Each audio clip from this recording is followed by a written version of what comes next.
The winter of 1943 pressed down on Berlin like an iron fist.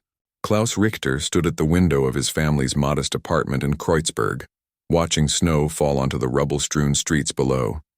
He was 19 years old, with hands that had never held anything heavier than his father's carpentry tools. His mother Maria sat at the kitchen table, darning socks by candlelight, her face carved with worry lines that had not existed 2 years ago. The letter had arrived that morning.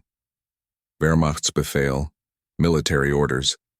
Klaus was to report to the training facility in Brandenburg within 3 days. His younger sister Greta, only 14, had cried until her eyes swelled shut.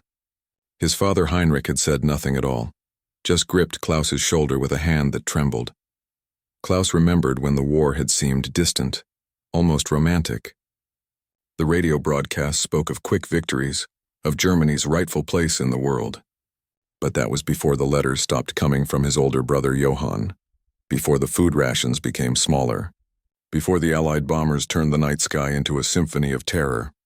On his final evening at home, Maria prepared what she called a feast, though it was merely potato soup with a sliver of sausage. They ate in silence, the spoon scraping against chipped bowls the only sound. Greta kept glancing at Klaus as if memorizing his face. Heinrich finally spoke, his voice rough with emotion he refused to show. "You come back to us, boy. You hear me? Whatever they tell you to do, you survive and you come home." Klaus nodded, though they both knew such promises meant nothing anymore. Half the young men from their street had not returned. The Schneider boy had died at Stalingrad. The Fischer twins had disappeared somewhere in North Africa. Every day, more black-bordered notices appeared in windows throughout the neighborhood. The training facility was hell dressed in military efficiency. Klaus arrived with 47 other boys, most younger than himself, their faces still soft with youth. The instructors were hardened veterans, men with missing fingers and scars that told stories they never spoke aloud. Feldwebel Hartmann, their primary instructor, had only one eye, the other socket covered by a black leather patch. "Listen carefully, because I will say this only once," Hartmann barked on their first day. "You have been assigned to machine gun training, the MG42. You will learn to operate the finest weapon ever created. You will also learn that carrying this weapon makes you a marked man." The boys shifted uncomfortably. Klaus felt ice settle in his stomach. The MG42 fires 200 rounds per minute. When you open fire, every enemy soldier within a kilometer knows exactly where you are. You become the primary target. Artillery zeroes in on your position. Snipers watch for your muzzle flash. Infantry units focus all their efforts on eliminating you first. Hartmann paused, his single eye scanning the young faces before him. Last year in the Eastern campaigns, 80% of machine gunners did not survive their first major engagement. Not 80% casualties. 80% dead. You need to understand what you have volunteered for. But we did not volunteer, a boy named Otto whispered beside Klaus. They assigned us. Hartmann heard him anyway. His scarred face twisted into something that might have been a smile. The army does not recognize that distinction, boy. As far as the Wehrmacht is concerned, you volunteered the moment you were born German. The training was brutal. They learned to assemble and disassemble the MG42 blindfolded. They practiced loading the belt-fed ammunition until their fingers bled. They drilled in changing overheated barrels while under simulated fire. Klaus discovered muscles he never knew existed, each one screaming in protest. At night in the freezing barracks, the boys whispered about the war. Otto had heard that the Allies were preparing a massive invasion. Another boy named Stefan claimed his uncle said Germany was losing, that it was only a matter of time. Such talk was dangerous, potentially treasonous, but exhaustion loosened tongues. Klaus wrote letters home every Sunday. He told his family about the training, making it sound like an adventure. He did not mention Hartmann's statistics. He did not write about the boy named Peter, who had collapsed during a march and never woken up. He certainly did not describe the dreams that came most nights, visions of fire and screaming metal. 3 months passed. Klaus transformed from a carpenter's son into something harder, leaner, more dangerous. He could strip and reassemble his MG42 in 43 seconds. He could maintain accurate fire while moving. He had memorized the distinctive sound the weapon made, the buzzsaw roar that earned it the nickname Hitler's Zipper.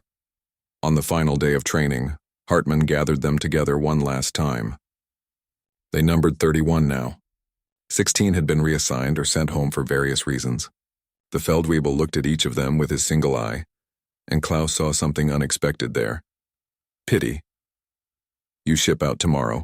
Some of you go to France, others to Italy, a few to the Eastern Front. Your job is simple. You kill as many of the enemy as possible before they kill you. If you are smart, if you are lucky, perhaps you survive. But understand this. The moment you pull that trigger in combat, you paint a target on your back that never disappears. Klaus received his deployment orders on a gray March morning. France, Normandy region. He would join the 352nd Infantry Division, stationed along the Atlantic Wall that Hitler promised would never be breached. The other boys scattered to different fates. Otto went to Italy. Stefan disappeared into the Eastern Front's hungry maw. They shook hands like old men, knowing most would never see each other again. The journey to France took 4 days by train. Klaus sat pressed against other soldiers, the MG42 components heavy across his lap. Veteran troops eyed the machine gunners with a mixture of respect and something darker. One grizzled sergeant leaned close, his breath reeking of ersatz coffee and cigarettes. Machine gunner, eh? You will not last 2 weeks once the invasion starts. Klaus said nothing. What could he say? The statistics spoke for themselves. Normandy in spring possessed a cruel beauty. Green fields stretched toward chalk cliffs that dropped into the churning Atlantic. Klaus was assigned to a concrete bunker overlooking a beach the officers called Omaha. His position commander was Hauptmann Werner, a career officer who had survived Poland, France, and 3 years in Russia. Werner had a nervous habit of touching the iron cross at his throat. The bunker itself was impressive. Thick concrete walls, steel-reinforced firing ports interlocking fields of fire with other positions. Klaus set up his MG42 on its tripod mount, the barrel pointing toward the beach below. From here he could see kilometers of sand, obstacles the engineers had planted, barbed wire coils glistening with morning dew. Your sector extends from that wooden post to the rock formation. Werner explained, his finger tracing the killing zone. When they come, and they will come, you maintain continuous fire. You do not stop. You do not think. You simply kill until the barrel melts or you run out of ammunition. The other soldiers in the bunker treated Klaus with odd courtesy. They knew his role, knew what it meant. The MG42 was their primary defense, but operating it was a death sentence. Enemy forces always targeted machine gun nests first. Always. Days blurred into weeks. Klaus wrote fewer letters home. What could he tell them? That he spent 12 hours daily staring at empty beach? That every night brought dreams of waves turning red? That the other gunner in the neighboring bunker, a boy named Franz from Munich, had started talking to himself? The veterans spoke in whispers about the coming invasion. Not if, but when. Intelligence reports mentioned massive troop buildups in England.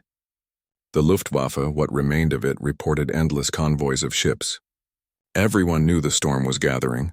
Klaus maintained his weapon with obsessive care. He cleaned every component daily. He practiced barrel changes until he could do it in 18 seconds. He calculated angles of fire, memorized ranges, prepared ammunition belts with meticulous precision. If he was going to die, he would at least die competent. On June 5th, the weather turned foul. Rain lashed the bunker. Wind howled off the Atlantic like something alive and angry. Hauptmann Werner seemed almost relieved. No invasion today, he said. Perhaps not this week. The weather is too poor. That night, Klaus managed to sleep without dreaming. It was the last peaceful sleep he would ever know. The explosions began at 06:30 hours on June 6, 1944. Klaus jerked awake as the bunker shook, dust cascading from the concrete ceiling. Naval gunfire, massive shells screaming overhead, each impact rattling his teeth. Werner was already at the observation slit, his face pale in the dawn light. Mein Gott, they are here. Klaus scrambled to his position. Through the firing port, the ocean had transformed into something from nightmare. Ships. Hundreds of ships stretching to the horizon. Battleships, cruisers, destroyers. Their guns flashing orange in the gray morning. And closer, racing toward the beach, landing craft by the dozens, by the hundreds. All positions, prepare for engagement. Werner's voice cracked over the sound of bombardment. Machine gunners, wait for my command. Let them reach the obstacles. Klaus's hands moved on instinct, checking the ammunition belt, adjusting the tripod, his heart hammering against his ribs. Beside him, a rifleman named Georg was praying, the words tumbling out in desperate whispers. Another soldier vomited in the corner. the sound lost in the chaos of incoming shells. The naval bombardment lifted. For one surreal moment, relative silence fell, broken only by the rumble of landing craft engines.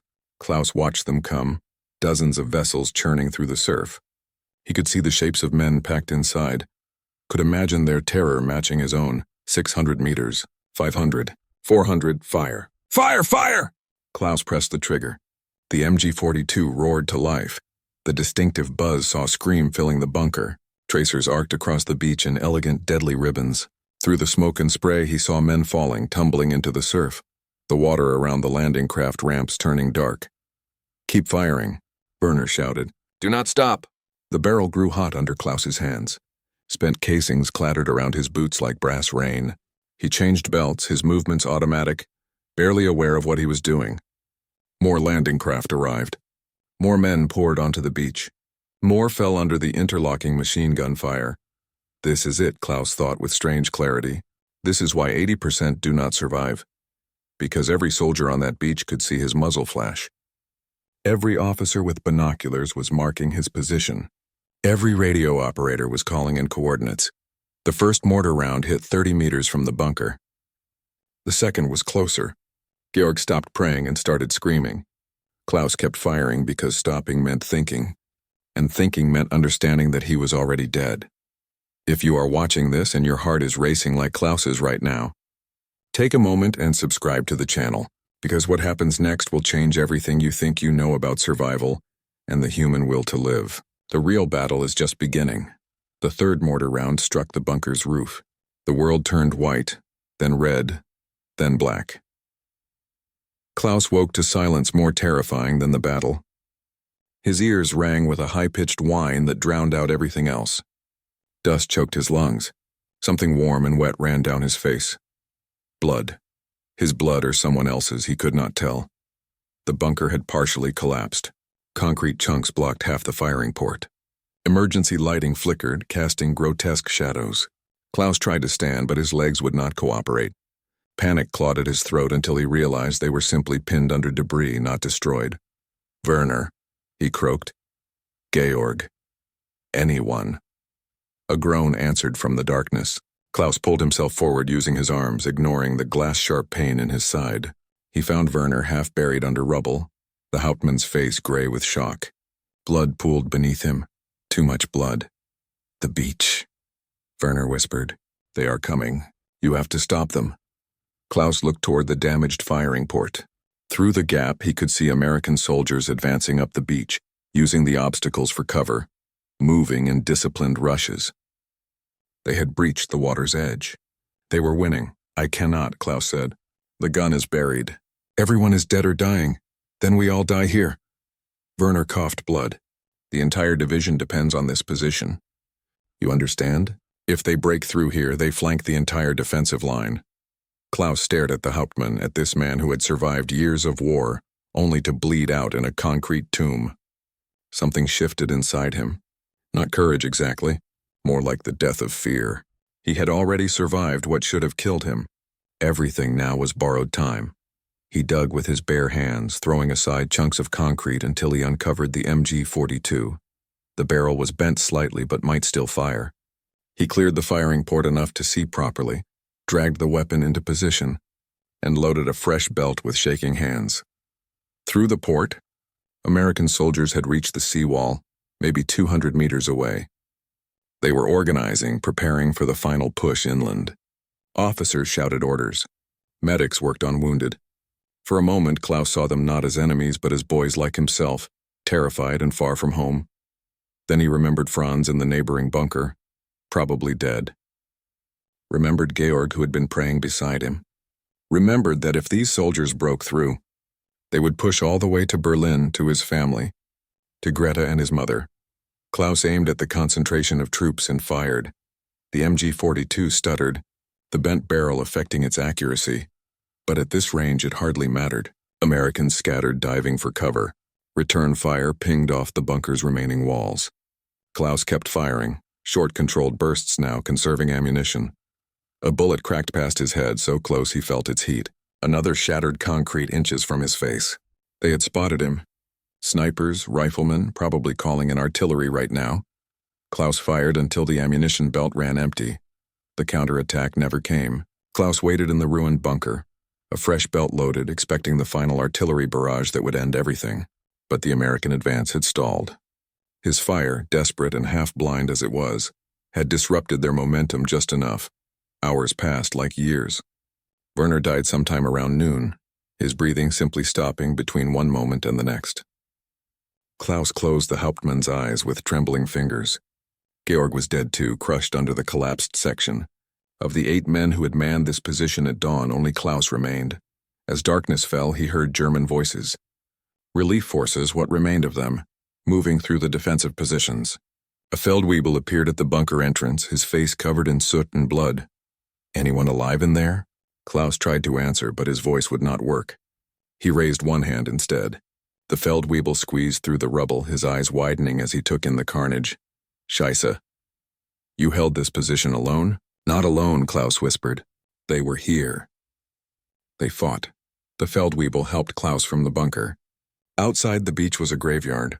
Bodies everywhere, German and American alike, the tide pulling some back into the sea. Equipment burned. The air stank of cordite and death and something worse, something sweetly rotten that Klaus knew he would smell for the rest of his life. They evacuated him to a field hospital 30 kilometers inland. Medics worked on his wounds, surprisingly minor considering the hell he had survived. Shrapnel cuts, a concussion, severe bruising, nothing that would kill him. He had beaten the statistics. He was part of the 20%, but survival felt less like victory and more like punishment. In the hospital tent, Klaus lay among dozens of other wounded. Some would live. Many would not. A doctor moved between beds with mechanical efficiency. Too many patients and too few supplies. Klaus stared at the canvas ceiling and thought about Werner, about Georg, about the American soldiers he had killed. 3 days later, an officer arrived with papers. Klaus was being awarded the Iron Cross Second Class for his defense of the bunker. The officer pinned the medal to Klaus's hospital gown with practiced ceremony, his words about bravery and duty washing over Klaus like meaningless noise. After the officer left, Klaus unpinned the medal and held it in his palm. This piece of metal, this symbol of honor. Werner had worn one. It had not saved him. Nothing saved anyone in this war. You just died slower or faster, that was the only difference. A nurse noticed him staring at the medal. You should be proud, soldier. You are a hero. Klaus closed his fingers around the Iron Cross, feeling its edges bite into his skin. I am a machine gunner, he said quietly. We do not get to be heroes. We just get to be ghosts. Berlin, April 1953. 9 years after Normandy. Klaus Richter stood in his workshop in Kreuzberg, the same neighborhood where he had grown up, though barely recognizable now. The war had left its scars on the city, buildings still showing bullet holes, entire blocks reduced to empty lots where children played among the ruins. But life, stubborn and resilient, had returned. The smell of fresh wood filled his workspace. Klaus ran his hand along a cabinet he was building, feeling the grain beneath his fingers. Carpentry, his father's trade, the skill he had almost forgotten during those years in uniform. Heinrich had not lived to see the war's end, dying in an air raid in 1945. But his tools had survived, and Klaus used them now with something approaching peace. The workshop door opened. Greta entered, no longer the crying 14-year-old girl, but a woman of 24, a schoolteacher with her mother's gentle eyes. She carried a basket covered with cloth. Mama sent lunch, she said, setting it on his workbench. She worries you do not eat enough. Klaus smiled. Their mother, Maria, had aged decades during the war years. Her hair turned completely white, but she had survived. That alone felt like victory. Greta noticed the newspaper on his bench folded to an article about D-Day anniversaries. Photographs of the Normandy beaches, peaceful now, marked with white crosses stretching toward the horizon. You still think about it, she said softly. Every day, Klaus admitted. Every single day. He did not tell her about the nightmares that still came, about waking with the phantom sound of the MG42 in his ears. He did not mention how he avoided fireworks and loud noises, how he sometimes saw Georg's face in crowds. Some wounds never healed, they just became part of who you were. Do you regret surviving? Greta asked the question she had never dared before. Klaus considered this carefully. He thought about Werner and Georg, about Franz in the neighboring bunker, about the 47 boys from training and how few had seen 1945. He thought about Otto and Stefan, whose fates he never learned. He thought about the 80% who did not come home. No, he finally said, but I carry them with me, all of them. The ones who died in my bunker, the ones I killed on that beach. They do not get forgotten just because the war ended. Greta squeezed his shoulder, understanding in her silence. That evening, Klaus walked to the cemetery where his father was buried. He placed the iron cross on Heinrich's grave, finally letting it go. A machine gunner's medal, a survivor's burden, a ghost's memento. As the sun set over Berlin, Klaus thought about the 19-year-old boy who had stood at a window watching snowfall, terrified of the future. That boy had not survived Normandy, but somehow impossibly the man he became had, and that would have to be enough.